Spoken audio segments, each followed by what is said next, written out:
Resources, क्या मुझे कोई बताएगा सेक्शन A1 से कि व्हाट इज रिसोर्स? रिसोर्स क्या होते हैं? Ma'am, या what are anything resource? which we get from Anything that environment we and require that to we use satisfy it. our needs. बाकी माइक बंद, गौरव बोलेगा, बोलो। Ma'am, anything present in nature that satisfy our needs. देखिए, इसे हम एक simple से word में बोल सकते हैं, anything that can be used to satisfy a need. ऐसी कोई भी चीज सेटिस्फाई अवर नीड जिसका इस्तेमाल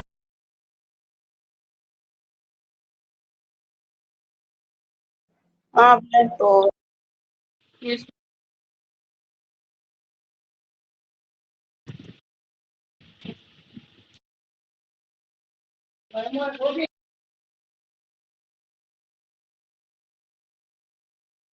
के लिए सॉइल का यूज कर रहे हैं, प्लांट्स को लगाने के लिए सॉइल का यूज कर रहे हैं, वो भी रिसोर्स है।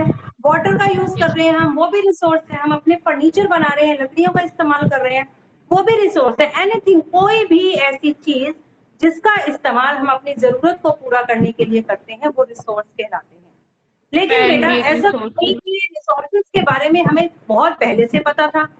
पायल और पलक माइक बंद करो, गौरव भी माइक बंद करे। ऐसा तो नहीं ना कि हमने पहले से हमें इनके बारे में पता था, हमें पहले से नहीं पता था इनके बारे में। लेकिन जैसे जैसे मानव ने अपनी न्यू टेक्नोलॉजी का यूज किया, मानव ने अपने माइंड का यूज किया, तो उसने धीरे धीरे जाना कि हम कैसे इस चीज का इस्तेमाल कर सकते हैं। जैसे आपने क्लास 6 में ही देखा कि मानव ने प्लांट को ग्रो करना सीखा, मानव ने गाड़ी बनाना सीखा, ठीक है, उसने पहिए का आविष्कार किया। मानव दिन प्रतिदिन कोई ना कोई नया आविष्कार करता ही चला जाता है और वो प्रकृति की चीजों को और भी यूजफुल बनाता चला जाता है। ठीक है, अब फॉर एग्जाम्पल ले लीजिए लकड़ी, वुड है, आपने वुड पेड़ों से ली, आपने 100 केजी वुड लिया, आपके पास 100 किलो वुड है, उसकी कोई कीमत नहीं, आपकी बहुत कम कीमत होगी। लेकिन यदि आपने आपने मान लीजिए 1 किलो लकड़ी का हिसाब लगाते हैं, हमने 1 किलो लकड़ी ली 20 रुपए 50 रुपए, या बहुत अच्छे पेड़ की लकड़ी है तो आपने 100 रुपए किलो भी खरीद ली। लेकिन उस 1 किलो लकड़ी का जब हमने टेबल बना दिया अच्छे से, तो उसकी कीमत कई गुना बढ़ गई। मीन्स जब हम नेचुरल चीजों को यूज कर इस्तेमाल कर उसे मोर यूजफुल, उसे और अधिक यूजफुल बना देते हैं, तो क्या होता है, इससे मानव की माइंड का, उसकी कैपेसिटी का, कि वो कितना ज्यादा रिसोर्सेज को यूज कर सकता है, वो भी पता चलता है। और साथ साथ में ये भी पता चलता है कि मानव जो है अनुपयोगी चीजों को किस तरीके से यूजफुल बना रहा है, और इसके साथ उनकी कीमत भी बढ़ती है। ठीक है, रिसोर्सेज भी कई टाइप के होते हैं, लेकिन सबसे पहले हम रिसोर्सेज का ही टॉपिक पढ़ते हैं, इसके इंट्रोडक्शन के बारे में हम बात करते हैं। तो देखो बेटा, एक बार चैप्टर निकाल लीजिए आप सभी बच्चे, page number D3। Everyone open. देखिए, earth is a unique planet. Earth एक अनोखा ग्रह है, सभी को पता है यूनिक प्लेनेट है, ऐसा कोई प्लेनेट नहीं। यूनिक प्लेनेट क्यों कहते हैं? क्योंकि यहाँ पर एयर है, यहाँ वाटर है, ठीक है, मानव जी सकता है यहाँ पर। जो एटमॉस्फेयर है यहाँ पर, उसके कारण सन की रेज ज्यादा यहाँ नहीं आ सकती, ना ही सूर्य से ज्यादा दूरी पर है, ना ही सूर्य के ज्यादा पास है। बहुत से ऐसे कारण हैं जिनके कारण हम अर्थ को यूनिक प्लेनेट कहते हैं। लेकिन एक अगर हम इसका कंक्लूजन निकालें तो ये यूनिक प्लेनेट क्यों है? क्योंकि यहाँ पर मानव जीवन संभव है। अर्थ is a unique planet because it is the only planet, क्योंकि ये सिर्फ एक अकेला ऐसा प्लेनेट है टू सस्टेन लाइफ, जहाँ पर जीवन है। ह्यूमन बीइंग, मानव जाति, animals and plants are the member of biosphere. ये सब बायोस्फीयर के मेंबर हैं। बायोस्फीयर क्या होता है?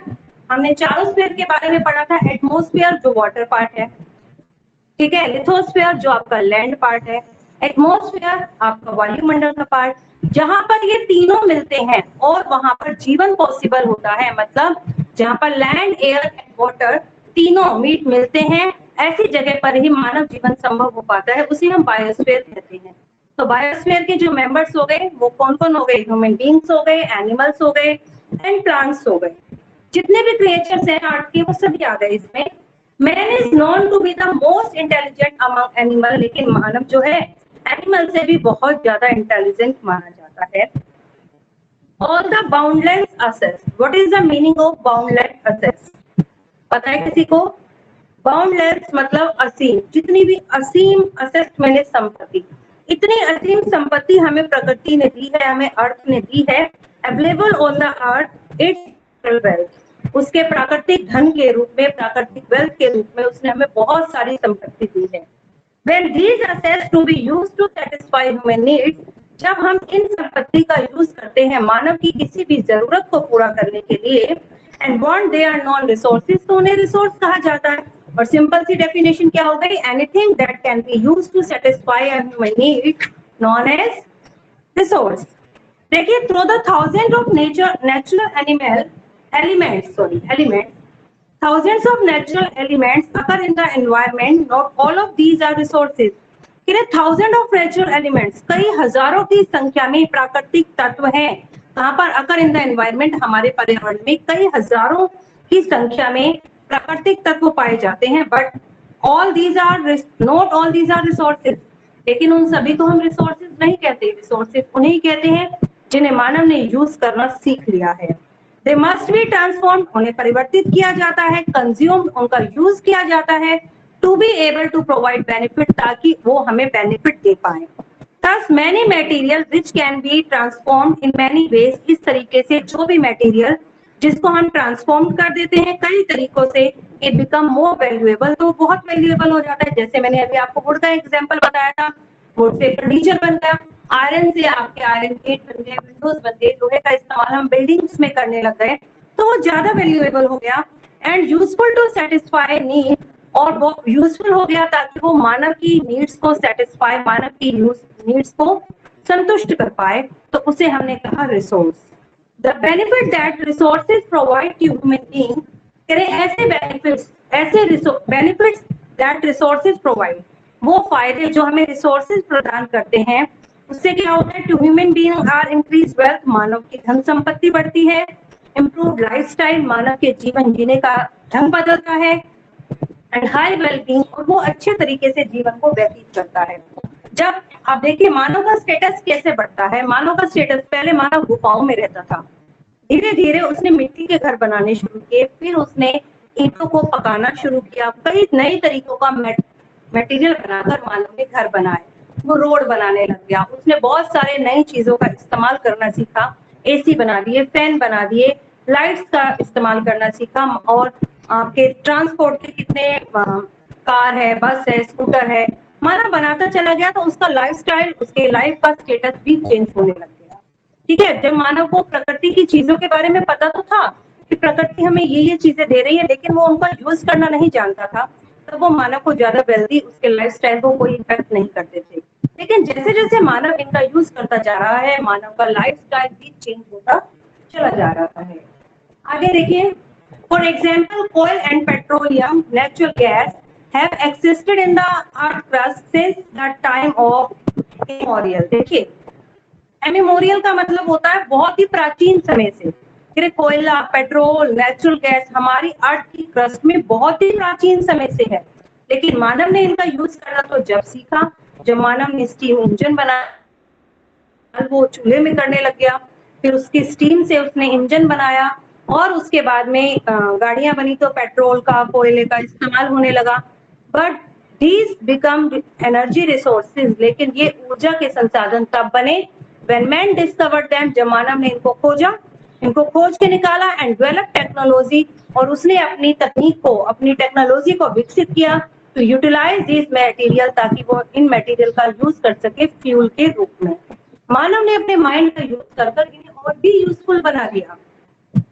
It is important to know that the nature has given only a few free gifts। It is important, ये बहुत ही important है हमारे लिए जानना कि नेचर ने हमें कुछ फ्री गिफ्ट भी दिए हैं, जिसके लिए हमें कोई कॉस्ट नहीं देनी पड़ती। लाइक सनलाइट, सनलाइट के लिए क्या हमें कोई कॉस्ट देनी पड़ती है? अमीर हो या गरीब हो, सन तो सबको बराबर की ही लाइट दे रहा है। ठीक है, सनलाइट है, एयर है, and water, and the natural vegetation, और प्राकृतिक वनस्पति। We enjoy these without much effort, हम इनका इस्तेमाल करते हैं बिना किसी खास प्रयास के। सनलाइट आनी है तो हमें कोई ज्यादा प्रयास नहीं करना, सनलाइट के लिए क्या करना है, हम घर से बाहर जाएंगे, सनलाइट हमें मिलेगी। ठीक है, एयर है, एयर हमें मिलती ही रहती है क्योंकि एयर अर्थ पर हर जगह पर है। ठीक है, वाटर भी अर्थ पर अवेलेबल है, तो इनके लिए हमें कोई ज्यादा काम नहीं करना पड़ता, ये हमें बहुत इजीली अवेलेबल हो जाते हैं। बट मैनी नेचुरल सब्सटेंसेस, लेकिन कुछ ऐसे प्राकृतिक पदार्थ भी हैं, बहुत सारे आर डिफिकल्ट टू ऑब्टेन, जिन्हें प्राप्त करना बहुत ही मुश्किल है, as a occur inside the earth, क्योंकि वो पृथ्वी के बहुत ही आंतरिक पार्ट में पाए जाते हैं। Time and technology have been important, इनमें टाइम और टेक्नोलॉजी बहुत ही ज्यादा इम्पोर्टेंट है। टाइम और टेक्नोलॉजी इम्पोर्टेंट है, क्यों इम्पोर्टेंट है? Have been important factor in changing these substances into valuable resources, क्योंकि समय और टेक्निक का ही इस्तेमाल कर कर धीरे धीरे हम इन्हें चेंज कर कर और भी वैल्यूएबल रिसोर्स बनाते जा रहे हैं। Since man appeared on the earth, जब से मानव का पृथ्वी पर जन्म हुआ, his understanding of natural process has improved। तो नेचुरल प्रोसेस को लेकर, प्राकृतिक प्रक्रियाओं को लेकर उसकी जो अंडरस्टैंडिंग है, उसकी समझ धीरे धीरे बढ़ती चली गई। द एवर एक्सपेंडिंग नॉलेज, उसकी नॉलेज हमेशा एक्सपेंड बढ़ती गई अबाउट द अर्थ सिस्टम, पृथ्वी के बारे में, and the imagining new ideas, और उसके पास नए नए आइडियाज डेवलप होने लगे एंड नए नए स्किल्स भी डेवलप होने लगे।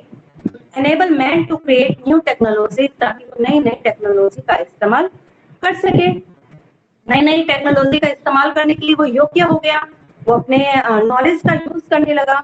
रिसोर्सेज डेवलपमेंट, तो इस प्रकार जो रिसोर्सेज विकसित हुए, इज रिजल्ट, इस परिणाम स्वरूप हुए इंटरेक्शन बिटवीन मटेरियल, जो भी मटेरियल हमें प्रकृति से प्राप्त हुए, material provided by nature, and the innovative mind of man. Innovative mind होता है जो मानव में नया काम करने का जो कौशल होता है, जो अभिनव होता है। जब इनका इंटरेक्शन हुआ, मानव ने अपनी सूझबूझ लगाई, अपने कौशल का इस्तेमाल किया, तो उसने इसे और भी ज्यादा यूजफुल बना दिया। In this interdependent relationship between the man and resources, interdependent relation, interdependent मतलब एक दूसरे पर निर्भर रहना। मानव प्लांट्स, पेड़ पौधे प्लांट एनिमल्स पर डिपेंड करते हैं, एनिमल प्लांट्स पे करते हैं, मानव भी प्लांट्स पर निर्भर करते हैं। कि जो इंटरडिपेंडेंट रिलेशन है बिटवीन मैन एंड रिसोर्सेज, या man and adware and the creativity enhance commercial use, commercial values and usability of natural material. In this interdependent relationship, इस अंतर संबंध की प्रक्रिया के अंदर मानव और रिसोर्सेज और ह्यूमन एड्यूवियर होता है मानव का प्रयास, मानव के एफर्ट्स, एंड क्रिएटिव, और मानव की जो क्रिएटिविटी है, एनहेंस मतलब उसने बढ़ा दिया उसके कमर्शियल वैल्यू को, उसकी वैल्यू बढ़ने लगी। जो प्रकृति ने हमें चीजें दी, मानव ने अपने माइंड का यूज कर उसे यूजफुल बनाया, तो उसकी कमर्शियल वैल्यू बढ़ी, उसकी कीमत बढ़ी, and usability of natural material, और नेचुरल मटेरियल को यूज करना भी बढ़ गया।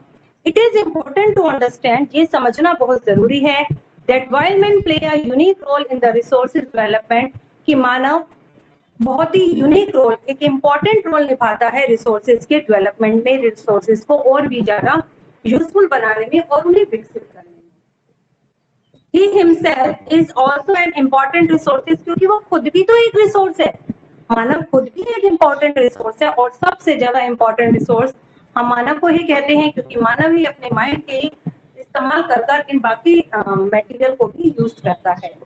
He uses his knowledge, वो अपने ज्ञान का इस्तेमाल करता है, अपने आइडियाज का इस्तेमाल करता है, एस्पिरेशंस, प्रेरणा देता है, कल्चरल डेवलपमेंट करता है, एंड द स्किल, और नए नए कौशल का यूज कर क्रिएट मोर रिसोर्सेज, नए नए रिसोर्सेज को बना देता है। एक लकड़ी से कितने रिसोर्सेज बना दिए मानव ने, ठीक है। मानव चेंज करता चला जाता है, बिल्डिंग्स हैं, देखिए मिट्टी से बिल्डिंग भी बना रहा है, रोड भी बना रहा है, ठीक है। मल्टी स्टोरी, पहले तो छोटा सा घर बनाता था मिट्टी का, फिर पक्के घर बनाने शुरू किए, मल्टी स्टोरी बिल्डिंग्स पर आ गया।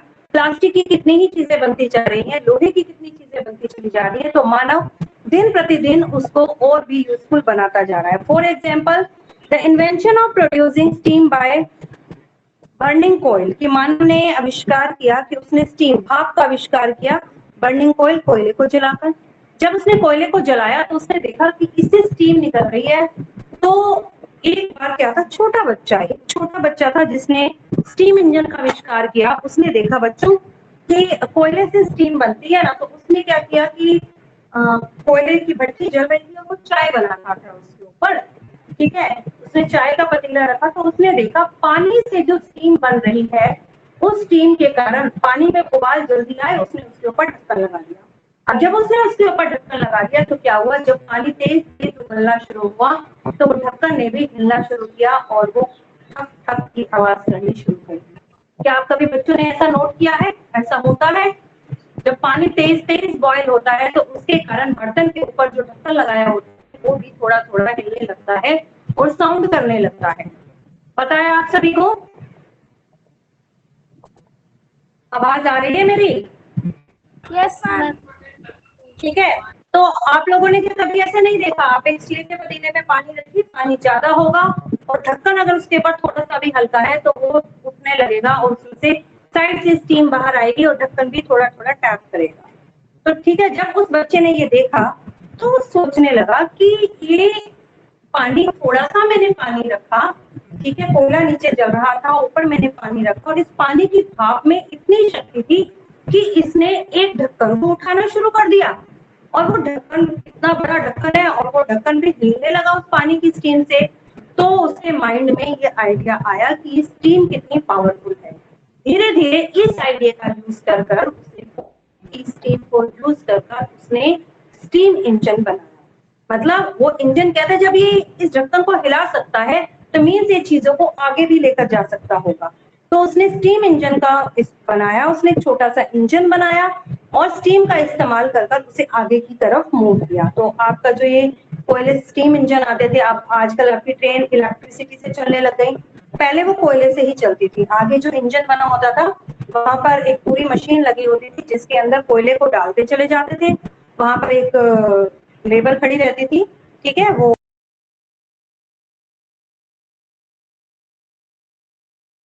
अब लेफ्ट हो गई।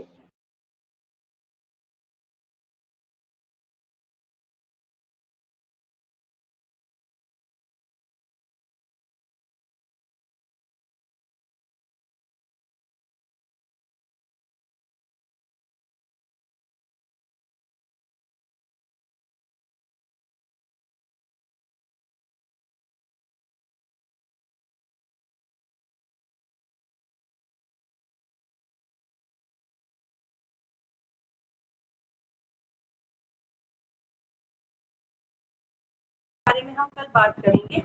अब ये चैप्टर 1 की आपने अच्छे से रीडिंग करनी है, जो रिवीजन कर रहे हैं वो भी, और जिन बच्चों ने ये पहली बार पढ़ा है चैप्टर 2 की, अच्छे से इसको एक बार रीडिंग लगाएंगे और इससे बनने वाले क्वेश्चंस को अपनी रफ नोटबुक में लिखेंगे।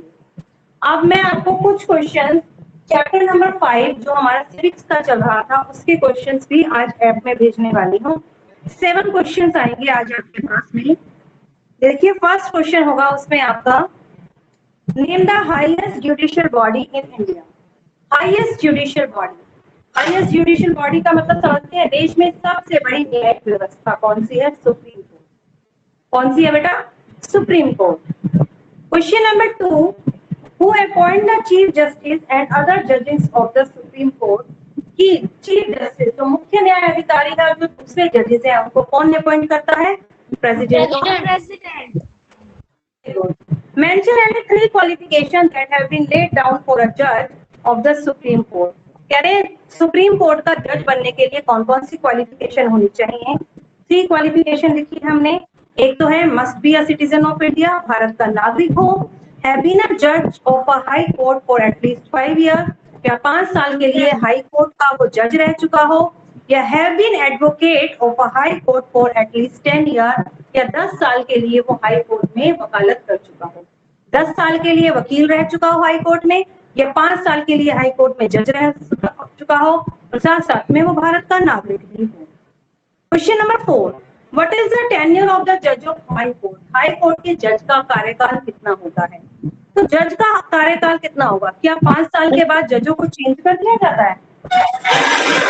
बताओ बेटा, जजेस को क्या चेंज कर दिया जाता है 5 साल के बाद? नहीं बेटा, जो जज है हाई कोर्ट की उनका कार्यकाल है जब तक कि वो 62 साल के नहीं हो जाते, जब तक कि उनकी एज जो है 62 ईयर नहीं हो जाती, तब तक वो अपनी पोजीशन पर रहते हैं। ऐसे जो सुप्रीम कोर्ट के हैं वो, उनकी कितनी एज रहती है? 65। ठीक है, तो द जजेस of high court hold office until they attend the age of 62। They may resign earlier by writing to the president, या फिर वो अगर पहले रिजाइन देना चाहें तो वो प्रेसिडेंट को दे सकते हैं। ठीक है, name any 2 type of cases in which appeal can be made in supreme court. कोई भी ऐसे 2 टाइप की केसेस जिनकी अपील हम सुप्रीम कोर्ट में कर सकते हैं। सिर्फ नेम लिखते हैं, उनको एक्सप्लेन नहीं करना है। कॉन्स्टिट्यूशनल केसेस, कॉन्स्टिट्यूशनल केसेस में अगर लगता है कि संविधान की सही से व्याख्या नहीं हो रही, संविधान का उल्लंघन हो रहा है, तो हम सुप्रीम कोर्ट में अपील कर सकते हैं। ये सिविल केस, कोई भी सिविल केस है, ठीक है, इलेक्ट्रिसिटी को लेकर, लैंड को लेकर, प्रॉपर्टी को लेकर, हाई कोर्ट ने उसका फैसला सही नहीं सुनाया तो हम सुप्रीम कोर्ट में अपील कर सकते हैं उस हाई कोर्ट के जज के फैसले के विरोध में। Question number 6. The salary and the allowance of the judges of the Supreme Court are charged on the Consolidated Fund of India. What does it mean? कह रहे हैं जो सैलरी और जो दूसरे भत्ते हैं जजेस के, सुप्रीम कोर्ट के जज के, वो सब भारत की संकेतित निधि से, कंसोलिडेटेड फंड से लिए जाते हैं। इसका क्या मतलब है? कह रहे हैं ये जो, अब इसका मतलब क्या है? इसका मतलब ये है कि जो कंसोलिडेटेड फंड से जितने भी पैसे निकाले जाते हैं can not be voted upon the parliament, उन पर पार्लियामेंट के अनुमोदन की जरूरत नहीं पड़ती, क्योंकि जब हम किसी फंड से, गवर्नमेंट फंड से कोई पैसा निकालते हैं तो उस पर पार्लियामेंट का अनुमोदन होना जरूरी है, उसकी सहमति होना जरूरी है। लेकिन कंसोलिडेटेड फंड एक ऐसा फंड है जिससे कुछ भी मनी निकालने के बाद किसी एक्सपेंसिव पर उसे खर्च करने के लिए हमें पार्लियामेंट के अनुमोदन की जरूरत नहीं पड़ती। तो कंसोलिडेटेड फंड का मतलब क्या है कि जजों की सैलरी जो है पार्लियामेंट डिसाइड करती है और इसके लिए पार्लियामेंट के अनुमोदन की जरूरत नहीं पड़ती है। Question number 7, mention 3 type of cases regarding which the Supreme Court exercised its original jurisdiction.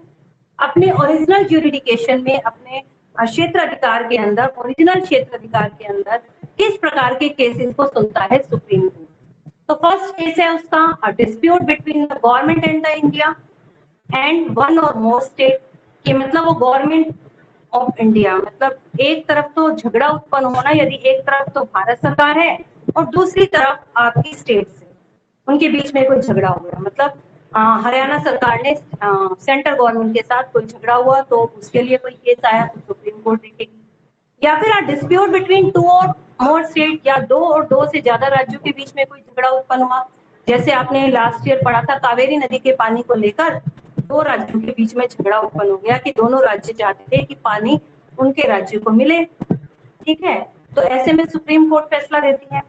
Number 3, a dispute between the union and any state, कह रहे हैं या तो dispute between union and any state, एक तरफ तो आपकी यूनियन गवर्नमेंट हो और साथ में उसके कोई राज्य भी हो, ये तो हो गए वन साइड में, मतलब एक स्टेट या फिर कोई भी स्टेट और सेंट्रल गवर्नमेंट एक तरफ एंड दूसरी तरफ वन और मोर स्टेट, दूसरी तरफ एक या एक से ज्यादा स्टेट हो, उस कोई मैटर को लेकर उनमें प्रॉब्लम हुई है, इस प्रकार का कोई झगड़ा है तो इन्हें सुप्रीम कोर्ट सुलझाता है।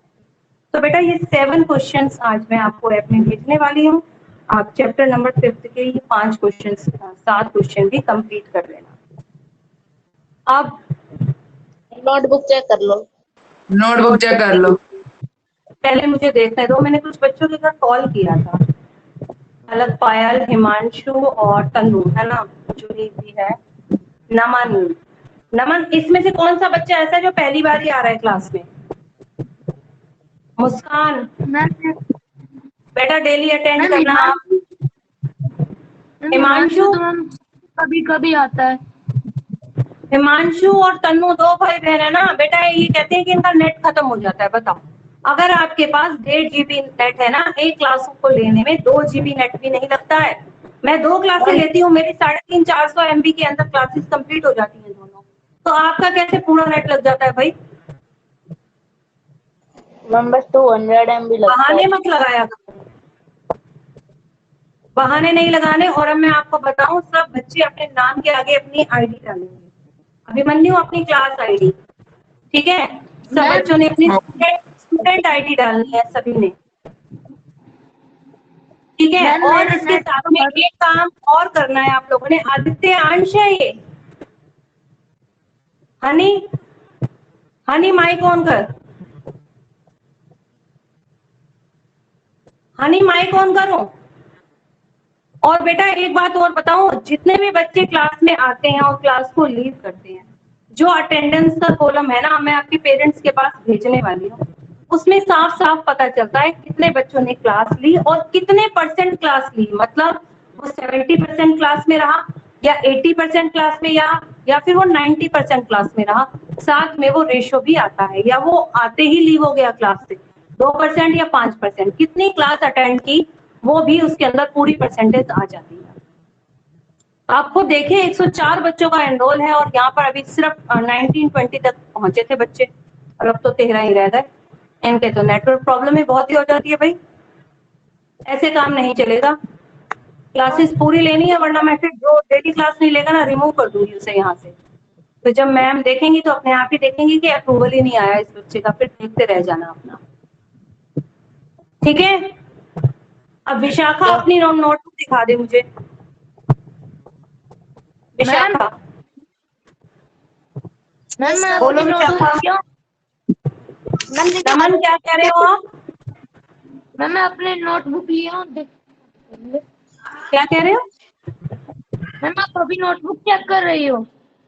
हाँ नोटबुक चेक कर रही हूँ। विशाखा नोटबुक दिखाओ, फटाफट कैमरा ऑन करो। जियोग्राफी के चैप्टर फर्स्ट से। हाँ ज्योग्राफी के चैप्टर फर्स्ट से आपने कर रखा है ना, फर्स्ट चैप्टर दिखाओ। कैमरा ऑन करो, ब्लैक दिख रहा है बिल्कुल।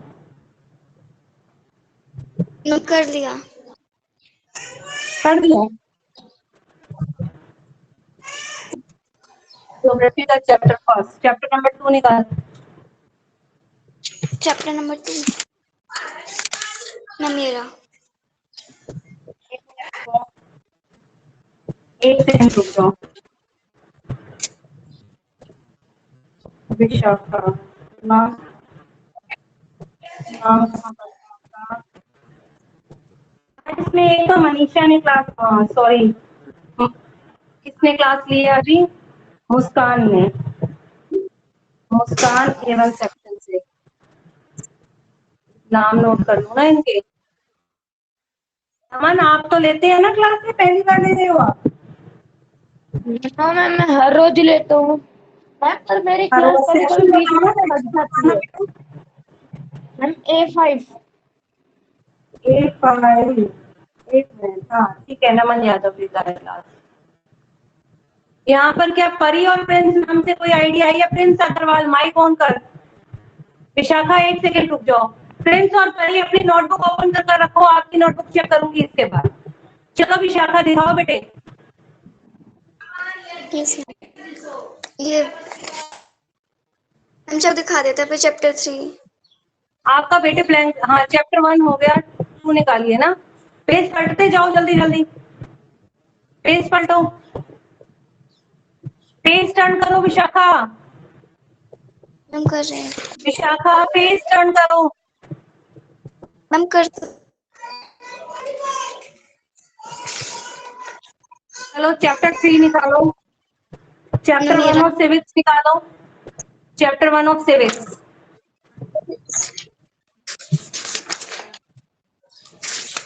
चैप्टर 2 मेरा सेक्युलरिज्म वाला चैप्टर। यस आगे चलो, धीरे धीरे चेंज करते चलो। यस हाँ ये फर्स्ट हो मेरा गया, चैप्टर सेकंड निकालो। ठीक है, मेरा ठीक है आगे चलो। 11 क्वेश्चन है ना इसके। यस आगे आगे चलो, 3 नंबर। मेरा चैप्टर 2 3। मैम ये गलती से नंबर गलत डाल दिया। नंबर ठीक करो, थर्ड चैप्टर है ये। चलो आगे पेज चेंज करो। Mummy chapter number 4। है चैप्टर नंबर यस 4। चलो चैप्टर नंबर 4। कितने क्वेश्चन है चैप्टर नंबर 4 के? मैम 17। 17 ठीक है। अब चैप्टर नंबर 5 कंप्लीट करना शुरू कर देना। यस मुस्कान आप अपनी मैम अभी नोटबुक दिखाओ। मुस्कान नोटबुक ऑन करो, नोटबुक ओपन करो, कैमरा ऑन करो। मुस्कान मेरी आवाज आ रही है? परी और फ्रेंड्स आप भी कैमरा ऑन करो।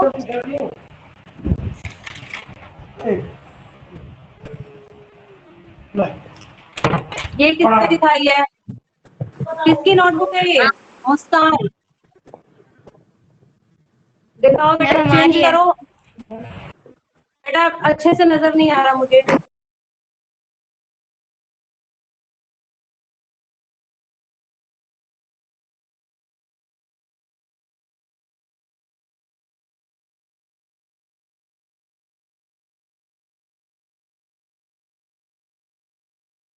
मैम आपकी आवाज नहीं आ रही।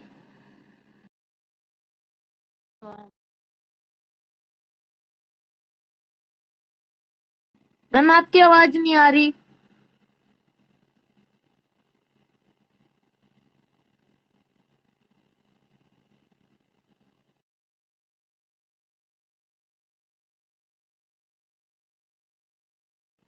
And my voice and video is not coming. Honey mic on करो। मुस्कान दिखाओ, अब दिख रही है नोटबुक, करो ऑन। कैमरा दिखाओ बेटा फटाफट। फिर से चली गई। यस, टेस्ट कौन सा चैप्टर है ये?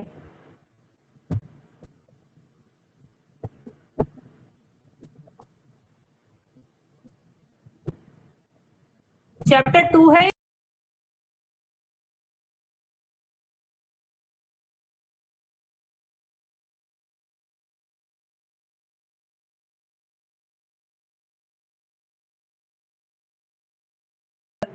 हनी नोटबुक चेक करवाओ,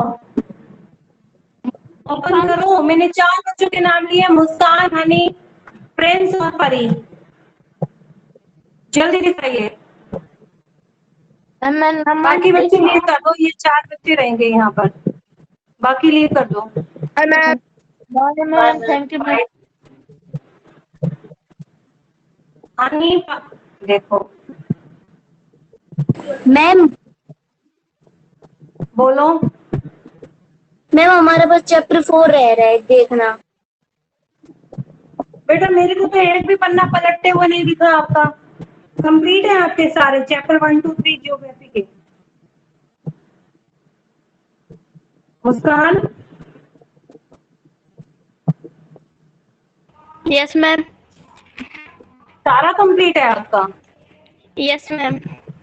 तो चैप्टर 4 में कल चेक करूंगी आपका। लीव करो अभी क्लास। रजत, पायल, पलक लीव कर दो बेटा। वंशिका, अभिमन्यु लीव करो। परी और प्रिंस मुझे नोटबुक दिखाएंगे, बाकी लीव कर दो।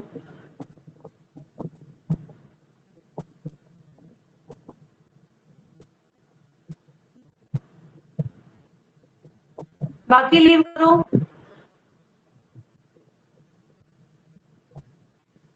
अभिमन्यु, वंशिका, रजत लीव करो। लीव करो।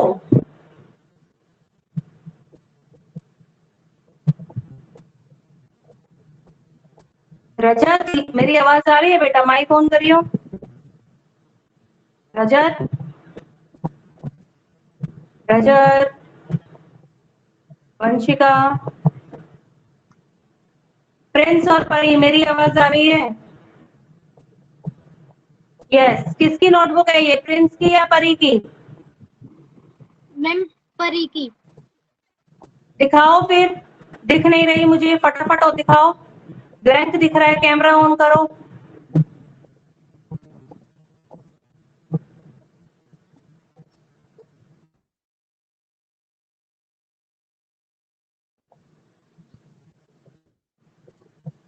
दिखाओ बच्चों, जल्दी करो बेटा।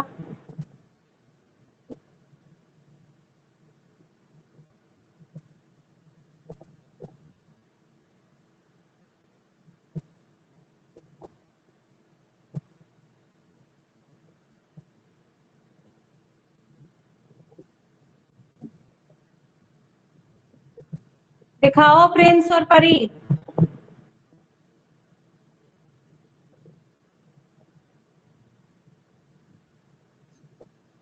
लीव करो।